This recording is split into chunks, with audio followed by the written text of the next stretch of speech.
खुदावंद का कलाम यूना बिन इम्मती पर नाजिल हुआ कि उठ, उस बड़े शहर नैनमा को जा और उसके खिलाफ मनादी कर, क्योंकि उनकी शरारत मेरे हजूर पहुंची है। लेकिन यूना खुदावंद के हजूर से तरसीस को भागा और याफा में पहुंचा, और वहां उसे तरसीस को जाने वाला जहाज मिला, और वो किराया देकर उसमें सवार हुआ, ताकि खुदावंद के हजूर से तरसीस को अहले जहाज के साथ जाए।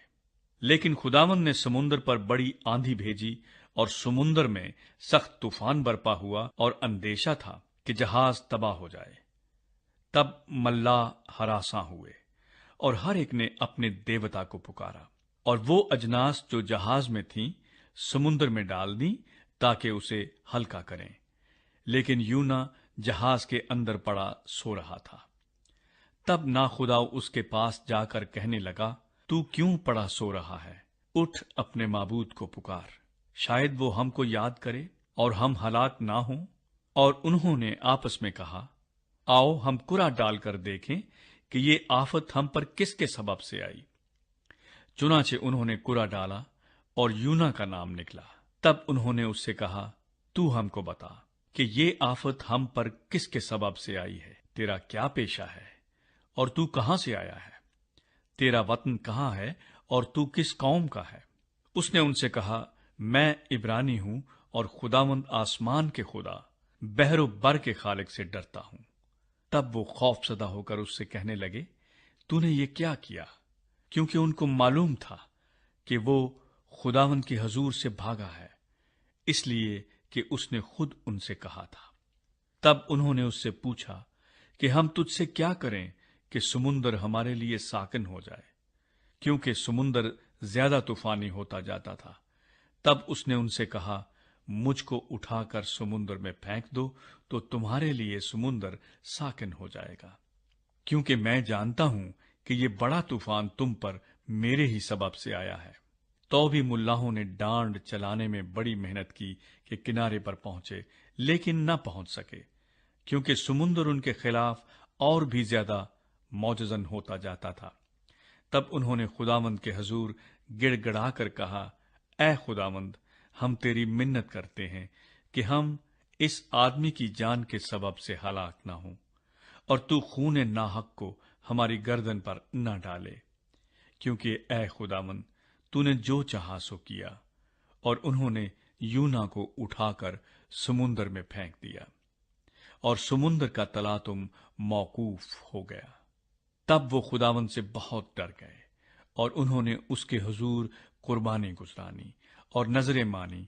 लेकिन खुदावंद ने एक बड़ी मछली मुकर्रर कर रखी थी कि यूना को निगल जाए, और यूना 3 दिन रात मछली के पेट में रहा। जेम्स बर्लन जब मछलियां पकड़ रहे थे, वेल मछलियां, तो जेम्स बर्नल समंदर में गिर गया, और जब वो समंदर में गिरा तो देखते ही वो गायब हो गया। उसे एक वेल मछली निकल गई, और उसके साथियों ने बड़ा उन्हें दुख हुआ। उन्होंने मछली को मारकर, मछली को पकड़कर अर्शे पर ले आए, उस पर जहाज पर ले आए। इस सारे काम में उन्हें 48 घंटे लगे। 48 घंटों के बाद उन्होंने तेजधार आले के साथ मछली के पेट को चाक किया, और हैरानकुन तौर पर जेम्स बर्नल जिंदा उसमें से निकल आया। और यह वाकया इंग्लैंड की अखबारों में जेम्स बर्नल का शायद सुर्खियों के साथ छपा। और यह वाकया खुदा के खादम स्टैनले बयान करते हैं। स्टैनले एक हाई स्कूल में पढ़ाने के लिए जाते थे, या पढ़ाने के लिए गए, और उन्होंने वहाँ जाकर इंजील की मुनादी की।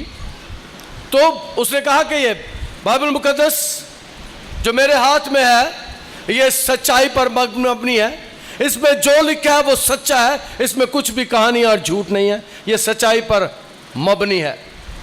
हेडमास्टर साहब जो हाई स्कूल के थे, उन्होंने कहा कि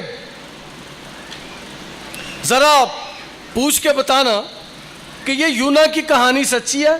क्या कभी आदमी 3 दिन तक व्हेल मछली के पेट में जिंदा रह सकता है? उसने कहा जरा जा, उसने कहा मुझे 1 हफ्ते का टाइम दो, स्टैनले ने। और वो 1 हफ्ते का टाइम लेकर उसने जाकर मौरखीन से राब्ता किया, तारीखदानों से, उसने जाकर साइंसदानों से पूछा कि ऐसा मुमकिन है? उन्होंने कहा हाँ मुमकिन है। 1878 में ये वाक़या इंग्लैंड में हो गया है और जेम्स बर्नन मछली के पेट में से जिंदा निकल आया। 1 हफ्ते के बाद उसने जाके हाई स्कूल के प्रिंसिपल को कहा ये बाइबल जिसके बारे में तुम कहते हो कि क्या यूना का वाक़या सच्चा है, मैं तुम्हें बताता हूं ये वाक़या सच्चा है और बाइबल का खुदा आज भी ऐसे वाक़यात कर देता है। बाइबल का खुदा जो ये वाक़या यूना का आज से तकरीबन 2800 साल पहले का है, 2500 साल पहले का यह वाक़या है। और फिर उसके ठीक 2700 साल के बाद यह वाक़या इंग्लैंड में रूनुमा हुआ और खुदा ने इस बात को साबित किया, खुदा ने इस बात को बयान किया, खुदा ने इस बात को लोगों को बताया कि बाइबल का खुदा जो 3000 पहले था वही बाइबल का खुदा आज भी जिंदा है, वह आज भी ऐसे काम कर सकता है। यूना नबी एक बड़ा नबी था और यूना नबी की किताब यहूदी यौम कुफारा वाले दिन सारी किताब पढ़ते हैं और ख़ास तौर पर इस किताब को यौम कुफारा वाले दिन पढ़ा जाता है। यूना नबी के बारे में एक और हकीकत मैंने जानी, कुछ उलमा बयान करते हैं कि यूना नबी कोई आम नबी नहीं था, बहुत बड़ा नबी था। और अगर हम सलातीन की किताब का मुताला करें उसके 17वें बाब में, तो वहाँ एक सारपत की बेवा का जिक्र मिलता है जिसके यहाँ एलिया नबी गया था। कहत और फाका कशी के दिन थे और यूना नबी, माफ़ कीजिएगा, एलिया नबी ने उस बेवा से कहा कि ज़रा मेरे लिए पानी लेकर आना। जब उसने पानी कहा तो उसने कहा ज़रा एक रोटी भी मेरे लिए पका के ले आना। उसने कहा मेरे पास 1 मुट्ठी आटा है, कुप्पी में थोड़ा सा तेल है, मैं 2 पकाऊंगी, 1 खुद खाऊंगी, 1 मेरा बेटा खाएगा और फिर हमारे पास खाने के लिए कुछ लिए, हम दोनों मर जाएंगे। उसने कहा नहीं, ज़रा 1 मेरे लिए भी बना लेना। ख्याल ये किया जाता है, कुछ उलमा ये कहते हैं कि ये यूना नबी उस सारपत की बेवा का बेटा था। इसके घर में यह बचपन ही से बड़ा नबी था और बचपन ही से इसके घर में रोज मौजज़ा होता था। जितनी बार इसकी माँ किचन में जाती थी, मटके में हाथ डाल के आटा निकालती थी, आटा निकल आता था। जितनी बार इसकी माँ तेल की कुप्पी को यूं डेलती थी, तेल निकल आता था। इतना तेल तो किसी जैतून के दरख्त पर नहीं लगता जितना सारपत की बेवा के घर में होता था। इतना तेल किसी ड्रम में नहीं निकलता जितना उस सारपत की बेवा की कुप्पी से निकल आता था। ये उसी का ख्याल किया जाता है, यूना नबी उसी सारपत की बेवा का बेटा था। इसने अपनी नबूवत का आगाज 8वीं सदी कबले मसीह के शुरू में किया और ये निनवा को जाता है। निनवा के बारे में मौजूदा शहर, मौजूदा इराक का ये शहर है और उस वक़्त ये बड़ा शहर था, असूरी इलाका था और ये शहर मुक़द्दस नूह के पड़पोते नमरूद ने आबाद किया था। पैदाइश की किताब में इस बात का हमें तज़किरा मिलता है। दुनिया के कदीम शहरों में है और बड़ा शहर, ये शहर दरिया दजला के किनारे।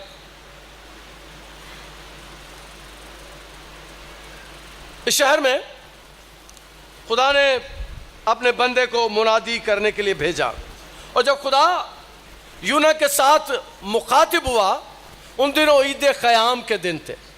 बनी इसराइल कौम ईद क़याम मना रही थी और ईद क़याम में वो पानी भर भर के हैकल में लाते थे और डालते थे। ईद क़याम बनी इसराइल कौम यरूशलेम शहर में आ जाते, अपने खैमे लगाते, झोंपड़ियाँ बनाते और वहाँ पर रहते और फिर वो अपने बच्चों को, अपने लोगों को कहानी सुनाते किस तरह हम 430 साल तक मिस्रियों की गुलामी में रहे, पानी इसलिए भर के लेके आते, अपने लोगों को, अपने बच्चों को बताते खुदा हम पर कितना मेहरबान था और किस तरह खुदा ने बियाबान में हमें पानी मुहैया किया। वो हैकल में पानी भर भर कर लाते। और जब ये ईद क़याम के मौका पर खुदा यूना से मुखातिब होता है, खुदा यूना से कहता है उठ तैयार हो जा, मैं तुझे नैनवा को भेजना चाहता हूँ। और यूना लगता यूं है कि उसे अच्छा नहीं लगा। असूरी जो अक्सर बनी इस्राएल कौम पर हमला करते, उन्हें मारते, सताते, तंग करते, जंगे करते, तो खुदा उन्हें उनके पास भेजता है। आज के कलाम में से पहली बात आपके सामने रखना चाहता हूँ, यूना को खुदा अपने दुश्मनों के पास भेजता है। इसका मतलब है खुदा हमारे दुश्मनों से भी प्यार करता है। खुदा, जो बात मैं करने वाला हूं बड़ी खूबसूरत है, आप खुदा के दुश्मन हो सकते हैं, खुदा आपका दुश्मन नहीं होता। खुदा मेरा दुश्मन नहीं होता। इंसान खुदा से दुश्मनी करता है, खुदा इंसान से दुश्मनी नहीं करता। खुदा हमेशा प्यार करता है। जब बनी इस्राएल कौम मुल्क मिस्र की 430 साल गुलामी से निकले, तो वो जब पार कर रहे थे बहर कुलसम को, रेड सी को, तो जब मिस्रियों की फौजें आई, मिस्रियों की फौजें समंदर में गरकाब होना शुरू हो गई, तो यहूदी रबाई रवायत करते हैं कि आसमान पर फरिश्तों ने गाना शुरू कर दिया और उन्होंने कहा कि खुदा ने अपने दुश्मनों को मार दिया, खुदा के दुश्मन मर गए। खुदा ने कहा चुप कर जाओ, ना गाओ, ये भी मेरे ही लोग हैं, मैं इन्हें प्यार करता हूं। याद रखें, जिस खुदा को मैं और आप मानते हैं वो अपने दुश्मनों को सताने वालों को भी प्यार करता है। खुदा ने मिस्रियों को जब मारा जा रहा था, खुदा ने फरिश्तों को गाने से मना कर दिया। ये यहूदी रबाई रवायत करते हैं। और खुदा यूना को कह रहा है, लोग ईद मना रहे हैं और खुदा ने उसे खबर दिया, और ये खबर यूना के लिए कोई खुशी की नहीं है। खुदा उसे दुश्मनों के पास भेज रहा है। इसीलिए वो नैनवा, जब याफा से वो जाता है, वो नैनवा जाने की बजाय तरसीस के जहाज पर बैठ जाता है, क्योंकि वह नहीं जाना चाहता। लेकिन बताना चाहता हूँ, अगर आप गुनाहगार हैं, अगर मैं गुनाहगार हूँ, तो याद रखें आज के कलाम में से आपके लिए खुशखबरी है, खुदा गुनाहगारों को प्यार करता है, खुदा गुनाहगारों को अजीज रखता है। कई लोग मुझे कहते हैं पादरी साहब मैं बड़ा गुनाहगार हूँ, मैं बड़ी गुनाहगार हूँ, खुदा पता नहीं मैंने प्यार करता नहीं। आज उनके लिए अच्छी खबर यह है, खुदा आपको प्यार करता है। खुदा सारे गुनाहगारों को प्यार करता है, और इसी प्यार में उसने अपने बेटे यीशु को भेज दिया कि जो कोई इस पर ईमान लाए हलाक ना हो बल्कि हमेशा की जिंदगी पाए। यीशु गुनाहगारों के लिए आया है, यीशु गुनाहगारों की रहाई के लिए आया है। और यूना नबी को भी खुदा गुनाहगारों की रहाई के लिए नैनवा को भेजना चाहता है, लेकिन यूना नहीं जाता, इसलिए कि यूना उन लोगों को अपना दुश्मन समझता है, सताने वाला समझता है। और खुदा का कलाम हमें बयान करता है कि यूना के बारे में अगली बात आपको सिखाना चाहता हूँ। यूना ऐसा बड़ा नबी है जिसकी पहले दिन उसने एक नुक्कड़ से मुनादी शुरू किया है, एक गली से मुनादी शुरू किया है, और 3 दिन की मुसाफत का शहर है, वो बाजार में पहुंचा है, वो तीसरे दिन शहर के आखिर में पहुंचा है, और इन 3 दिनों में मुल्क तब्दील हो गया। यूना इतना बड़ा नबी था। बाइबल की तारीख में ऐसे नबी कामों में मिलते हैं जिनकी 3 दिन की मुनादी से मुल्क तब्दील हो जाए। यूना बहुत बड़ा नबी है। इसकी मुनादी से एक दिन में एक मुल्क को तब्दील कर दिया खुदा ने। दुनिया में, दुनिया के तारीख का बड़ा मुबशर जो पिछले दिनों खुदावंद के नाम में दाखिल हुआ, बिली ग्राहम था। डॉक्टर बिली ग्राहम, जो अमेरिका से जिसका ताल्लुक था, कहते हैं उलमा के वो दुनिया का सबसे बड़ा मुबशर है, जिसने दुनिया में सबसे ज़्यादा इंजील की मुनादी की है। लेकिन बताना ये चाहता हूँ कि इतना बड़ा काम उसने भी नहीं किया, इतना बड़ा काम किसी और नबी ने भी नहीं किया जितना बड़ा काम यूना ने किया। एक दिन की मुनादी से सारे शहर को, मुल्क को तब्दील करके रख दिया। ये बहुत बड़ा खुदा का खादम है। वो जाना नहीं चाहता। आज के कलाम में से अगली बात आपको सिखाना चाहता हूँ। कई दफ़ा हम खुदा की बात नहीं मानते। खुदा के काम अपने होते हैं, हमारी सोचें अपनी होती हैं। मैंने बारह इस बात का तजर्बा किया है कि कई दफ़ा खुदा हमसे ऐसे काम लेना चाहते हैं, हम वो करना नहीं चाहते, लेकिन खुदा वो काम करवा के रहता है। याद रखें, खुदा अपने इरादे नहीं बदलता, इंसान अपने इरादे बदल देता है। लेकिन इस किताब में एक और बड़ा वाक्य हुआ। मैंने कहा खुदा अपने इरादे नहीं बदलता। इस किताब में एक और बड़ा वाक्य हुआ है जो कम देखने में मिलता है। खुदा ने इस किताब में अपने इरादे को बदला है। खुदा ने कहा था जाके ऐलान कर दे नैनवा के लोगों को, उन्हें कहा 40 दिन के बाद नैनवा बर्बाद किया जाएगा, 40 दिन के बाद नैनवा तबाह किया जाएगा, 40 दिन के बाद सारे लोगों को मैं मार दूंगा। और यूना जाके मुनादी करता है, लोग तौबा करते हैं और कलाम ये बयान करता है खुदा अपना इरादा बदल देता है। खुदा अपना इरादा बदल देता है। मुकद्दसों की दुआओं की वजह से, तब्दीली की वजह से, इस किताब में से हम सीखते हैं कि दुआओं की वजह से जब लोग गिरफ्तारी करते हैं, जब लोग घुटनों के बल हो जाते हैं, खुदा अपने इरादे को तब्दील कर देता है। खुदा ने बाबिल की तारीख में ऐसे बारहा किया, जब हिजकिया नबी को, हिजकिया बादशाह को जाके नबी ने कहा तू मर जाएगा, अपना बंदोबस्त कर ले। वो सारों कतार रोया, नैनवा के लोग रोए, आंसू बहाया, गिरफ्तारी की, मातम की, रोजा रखा, छाती पीटी। ना गल्ला ने, ना रमा ने, ना इंसानों ने कुछ कहा। उन्होंने सच्ची तौबा की और खुदा ने उनकी उम्र को बढ़ा दिया। हिजकिय्याह नबी को जब नबी ने कहा तू मर जाएगा, उसने दीवार की तरह मुंह करके खुदा के सामने गिड़गिड़ाना शुरू कर दिया, रोना शुरू कर दिया, चलाना शुरू कर दिया। नबी रास्ते में था, खुदा ने कहा चल वापस जा, और हिजकिय्याह को कहा मैंने तेरी उम्र के 15 साल बढ़ा दिया।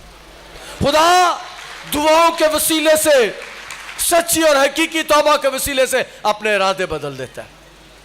नैनवा के मामले में भी ऐसे खुदा ने इरादे बदल दिए। खुदा ने इरादा बदल दिया। 8वीं सदी के शुरू में खुदा ने यूना को वहां भेजा, फिर वो शहर उसके बाद 212 साल तक मजीद कायम रहा। खुदा ने उस शहर की उम्र को 212 साल बढ़ा दिया। याद रखें, आज के कलाम में से खूबसूरत बात आपको सिखाना चाहता हूं, खुदा दुआओं के वसीले से उम्र को बढ़ा देता है, जिंदगी की हदों को बढ़ा देता है। खुदा तबाह करने वाला था, बर्बाद करने वाला था, खुदा ने शहर को छोड़ दिया। खुदा हिजकिय्याह को मारने का इरादा कर चुका था, खुदा ने छोड़ दिया। आज के कलाम में से बताना चाहता हूं, ये नबी दुनिया का बहुत बड़ा नबी है, बहुत बड़ा खादम है, जिसके वसीले से खुदा ने हालात को तब्दील कर दिया। इसका नाम यूना था। यूना का मतलब होता है कुमरी, कबूतरी, और इसके बाप का नाम अमती था। अमती इब्रानी जुबान का लफ्ज़ है। अमती का मतलब है सच बोलने वाला। इसका बाप सच्चा आदमी था, सच्चाई पे कायम रहता था, और कलाम में लिखा है कि सच्चाई पे कायम रहा, सच्चाई तुझे आज़ाद करेगी। इसके बाप के नाम का मतलब भी सच बोलने वाला था, और ये बच्चा शुरू से सच बोलता था, ये सच्चा था। और यहूदी रबाई रवायत करते हैं कि यूना नबी को सच बोलने की वजह से बाद में कत्ल कर दिया, शहीद कर दिया, मार दिया गया, सच्चाई की वजह से। ये याद रखें कि चूंकि इसका बाप सच्चा था, इसकी माँ खुदा को प्यार करने वाली थी, इसका खानदानी पस मंज़र बहुत अच्छा था, इसकी ब्रॉटअप, इसका जो हुआ, ये इसका जो इसकी तरबियत हुई, इसका जो बड़ा, ये जैसी उम्र में बड़ा, इसको ख़ानदान में अच्छा माहौल मिला था। आज के कलाम में से अगली बात आपके सामने रखना चाहता हूँ, इस बच्चे की तरबियत बहुत अच्छी हुई थी। हमें भी अपने बच्चों की तरबियत अच्छी करनी चाहिए। घर में ऐसा माहौल, आज कलाम का ये हिस्सा सुनाना था, मुझे मेरे जहन में नहीं था, लेकिन खुदावंद के काम अपने हैं जिन्हें हम नहीं समझ सकते, नहीं जान सकते। जब मैं बैठा हुआ था, मुझे नहीं पता था खुदा के कलाम के इस हिस्से को मैंने इस तरह शेयर करना है। खुदा ने मुझे कहा आज अपने बच्चों के लिए दुआ करो, और पहली दफ़ा बहुत अरसे के बाद ऐसा हुआ है, मैंने सारे बच्चों को खड़ा किया है, जो गोदी में थे वो भी खड़े हुए हैं, बाकी बच्चे भी खड़े हैं, उसके लिए दुआ की थी। शायद खुदा आज हमारे बच्चों को बरकत देना चाहता था, इसलिए खुदा ने मुझे बैठे हुए उठाया और खुदा ने कहा चल उठ, अपने बच्चों के लिए दुआ कर। और मैंने आपके साथ मिलकर अपने बच्चों के लिए दुआ की। इसकी तरबियत बहुत अच्छी हुई थी। इसका बाप सच बोलने वाला था, ये सच बोलने वाला खुद भी था, और खुदा का कलाम हमें बयान करता है कि वो नैनवा को अपने दुश्मनों के पास भेजता है, खुदा उसे अपने दुश्मनों के पास भेजता है। और आज के कलाम में से अगली बात आपको सिखाना चाहता हूँ, हमें भी अपने दुश्मनों के लिए दुआ करनी चाहिए, अपने सताने वालों के लिए, तंग करने वालों के लिए। जो बात करने वालों बड़ी खूबसूरत है, लोग मेरे और आपको तो दुश्मन हो सकते हैं, लेकिन खुदा उनका दुश्मन हरगिज़ नहीं हो सकता। खुदा मेरे और आपके दुश्मनों को भी प्यार करता है। इसलिए यूना नबी असूरियों के पास नहीं जाना चाहता, लेकिन खुदा उन्हें भेजना चाहता है। खुदा मेरे और आपके वसीले से अपने दुश्मनों को तब्दील करना चाहता है। खुदा उनके जहनों को, सोचों को, ख्यालों को, इरादों को तब्दील करना चाहता है। खुदा उनका कलाम हमें सिखाता है। हमें याद रखना चाहिए कि यूना को मछली के पेट में डाला गया। वो मछली कोई छोटी नहीं थी, वेल मछली थी। और मछली के बारे में यह है कि वो मछली एकदम 300 लोगों को निगल सकती है। वो मछली के अंदर बस भी जा सकती है, इतनी बड़ी वो मछली थी। मैंने शुरू में बताया, जेम्स बर्नल मछली के पेट में 48 घंटे तक जिंदा रहा। यूना मछली के पेट में 3 दिन तक जिंदा रहा। अगली बात जो आपके सामने रखना चाहता हूं बड़ी खूबसूरत है। आप मुश्किल में है, मुसीबत में है, मत सोचे खुदा ने आपको छोड़ दिया। खुदा मछली के पेट में यूना के साथ था। खुदा मछली के पेट में जेम्स बर्नल के साथ था। खुदा आप जब मुश्किल में है, मुसीबत में है, खुदा अपने कलाम में फरमाता है, बल्कि का मौत के साए की वादी में से मेरा गुजरो, मैं किसी बला से नहीं डरूंगा क्योंकि तू मेरे साथ है। यूना के लिए मछली से बढ़कर कोई बला क्या होगी? जेम्स बर्नल के लिए मछली से बढ़कर कोई बला क्या होगी? वो तो वाकई मौत के मुंह में चले गए थे। बाइबल का खुदा अपने लोगों को मौत के मुंह से निकाल कर ले आता है, मछली के पेट से निकाल कर ले आता है। बाइबल का खुदा जलती आग की भट्टियों से अपने लोगों को निकाल लेता है। बाइबल का खुदा शेरों की मान से अपने लोगों को जिंदा निकाल लेता है, अगर आप ईमानदार हैं। वो मछली के पेट में है, लेकिन खुदा ने उसे तर्क नहीं किया, खुदा ने उसे छोड़ा नहीं। कई दफ़ा लोग मुझे कहते हैं, पादी साहब खुदा ने मुझे छोड़ दिया, मुझे लगता है खुदा मेरे साथ नाराज़ हो गया। मत सोचें, उसका वादा है। अगर वो मेरा और आपका खुदा है तो उसका वादा है, तेरे माँ बाप तुझे छोड़ देंगे लेकिन मैं तुझसे दस्तबरदार नहीं हूँगा। खुदा आपको नहीं छोड़ता, आप खुदा को छोड़ते हैं। जब आप कभी ज़िंदगी में महसूस करें कि खुदा ने आपको छोड़ दिया, फिर अगले में सोचें कि खुदा ने नहीं बल्कि मैंने खुदा को छोड़ा। बाइबल का खुदा अपने लोगों को नहीं छोड़ता, वो हमें प्यार करता है, वो प्यार करने वाला खुदा है। और जो हवाला भी मैंने पढ़ा है यूना की किताब में से, उसमें से हम सीखते हैं कि उन्होंने उठाकर उसे समंदर में फेंक दिया। कई दफ़ा हमें मुश्किलों में डाल दिया जाता है, तूफानों में डाल दिया जाता है। यीशु भी शागिर्दों को एक दफ़ा कश्ती में छोड़कर खुद चला गया था और कश्ती को तूफानों ने घेर लिया था। कश्ती हचकोले खा रही थी, तूफान और पानी के थपेड़े कश्ती को डुबोने वाले थे। और फिर पानी पर चलता हुआ यीशु उनके पास आ जाता है, और जैसे ही यीशु उनके पास आ जाता है, कश्ती नॉर्मल हो जाती है, तूफान थम जाता है, हवाएं ख़त्म हो जाती हैं। जैसे ही आपकी ज़िंदगी में यीशु आ जाता है, आपकी ज़िंदगी से का तूफान ख़त्म हो जाते हैं। जिसकी ज़िंदगी में यीशु है, उसकी ज़िंदगी को कोई तूफान नहीं डुबो सकता। जिसकी ज़िंदगी में यीशु है, उसकी ज़िंदगी को कोई हवा नहीं डुबो सकती। जिसकी ज़िंदगी में यीशु है, उसकी कश्ती में कभी समुद्री तूफान नहीं आ सकता, क्योंकि तूफानों को रोकने वाला उनके साथ है, तूफानों को थाम देने वाला उनके साथ है। अगर यीशु आपकी ज़िंदगी में है, वो आपको तूफानों में से निकाल लेगा, आपको मुश्किलों से, मुसीबतों से निकाल लेगा। डरे मत। यीशु ने, मैं अक्सर कहा करता हूँ, ये लफ्ज़ डर मत और खौफ मत का नए नामे में 365 बार इस्तेमाल हुआ है, और साल के 365 ही दिन होते हैं। मेरी बहन आपके लिए, मेरे भाई आपके लिए, एक साल में हर दिन के लिए पैगाम है, डर मत और खौफ मत का, क्योंकि यीशु मेरे और आपके साथ है। उसका नाम ही इमैनुअल है, और इमैनुअल का मतलब है खुदा हमारे। और जिसके साथ यीशु हो उसके साथ असल में खुदा ही होता है। वो कभी उसे छोड़ नहीं देता, वो कभी उससे दस्तबरदार नहीं होता। उसे समंदर में फेंक दिया गया है। और याद रखें, मेरा और आपका खुदा बुराई से भलाई पैदा करता है। बुराई ये थी कि मछली उसे खा जाती, मछली उसे निकल जाती, लेकिन खुदा ने मछली के पेट में यूना को हजम ही होने नहीं दिया। मछली उसे हजम नहीं कर सकती। खुदा ने जेम्स बर्लन को मछली के पेट में मछली को हजम नहीं करने दिया, क्योंकि खुदा उसके साथ था। मछली के पेट में जो तेजाब होते हैं वो गोश्त को गला देते हैं, हड्डियों को गला देते हैं, हजम कर जाती हैं। ओए मज़ेदार खूबसूरत बात है मेरी बहन मेरे भाई, कि जिनकी जिंदगी में यीशु है, गौर से सुनिएगा, उनकी जिंदगी में कोई जहरीले मादे काम ही नहीं कर सकते। कलाम में लिखा है कि तुम सांपों और बिच्छुओं को उठा लोगे, तुम सांप और बिच्छुओं को उठा लोगे और वो तुमको कुछ जहर ना पहुंचाएंगे। वेल के पेट में जो जहरीले मादे थे, वेल के पेट में जो जहरीले मादे थे, वो यूना पर कसर ही नहीं कर सके। दो मिसालें देना चाहता हूं आपको। हमारे यहाँ कलीसिया में दो नौजवान हैं, नाम नहीं लूंगा, आप जानते हैं, कुछ जानते हैं।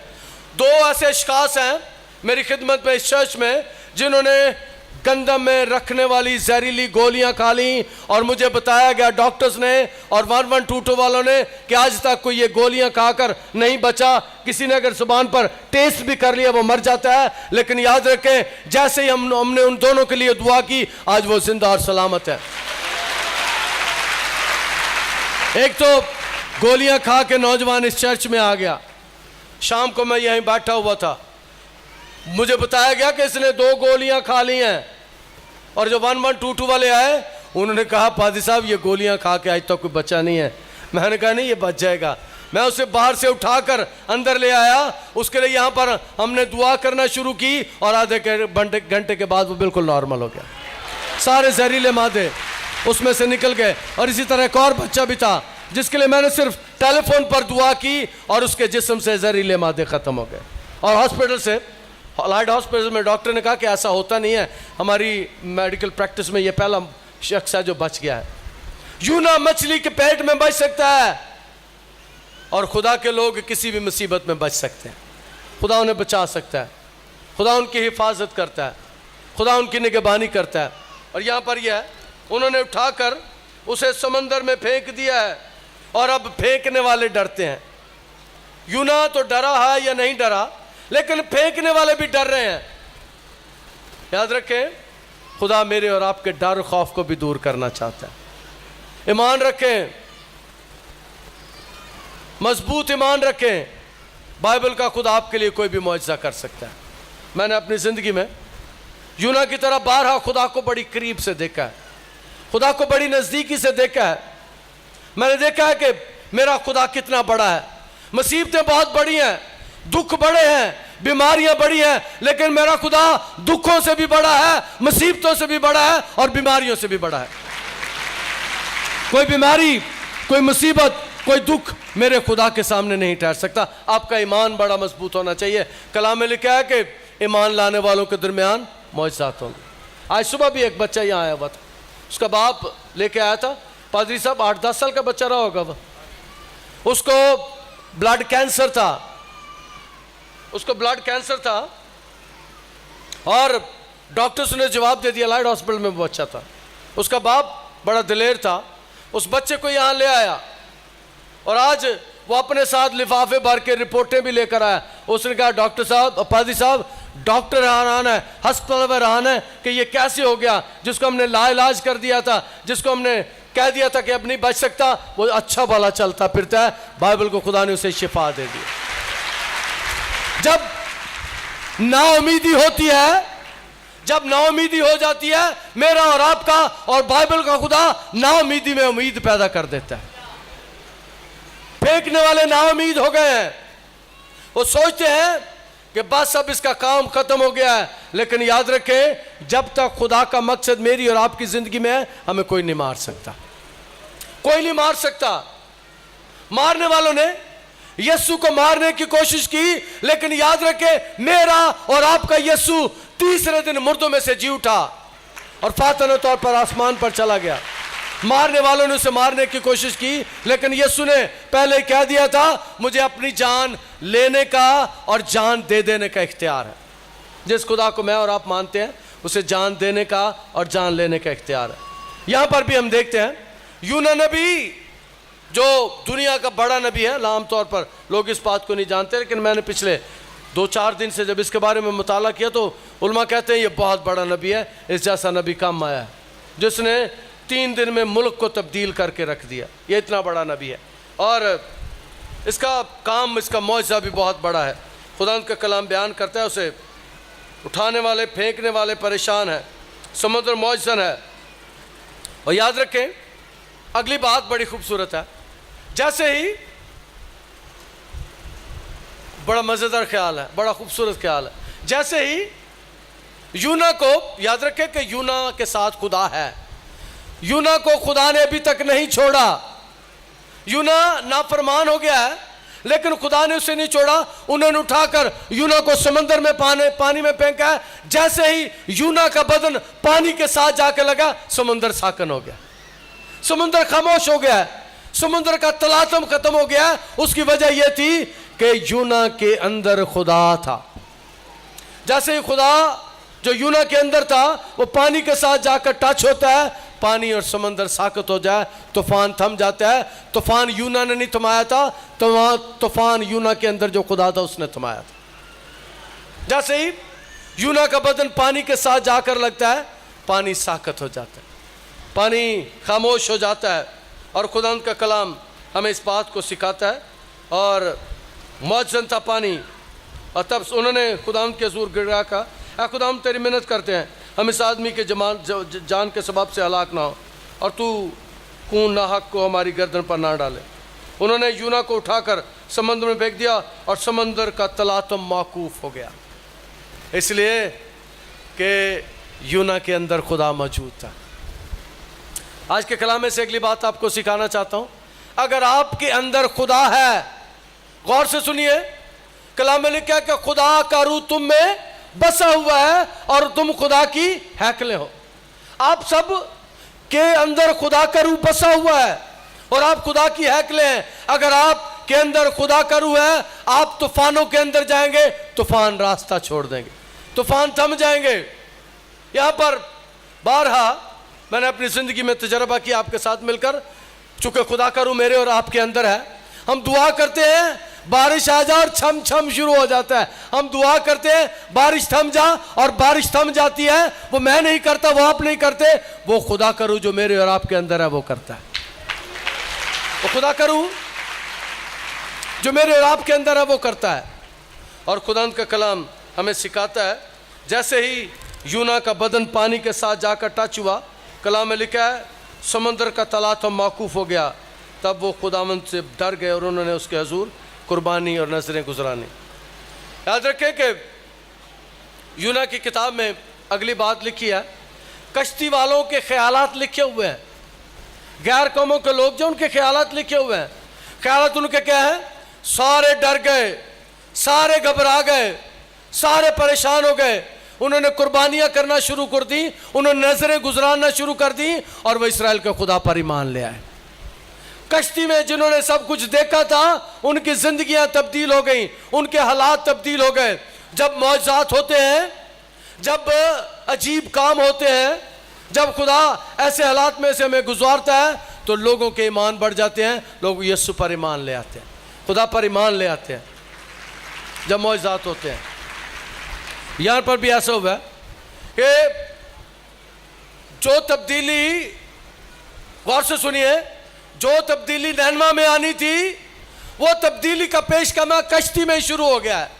पहले, इससे पहले कि नैनमा तब्दील होता, उससे पहले कश्ती तब्दील हो गया है। लोग नहीं लिखे कितने थे, लेकिन काफी ज्यादा लोग लगते हैं कश्ती में।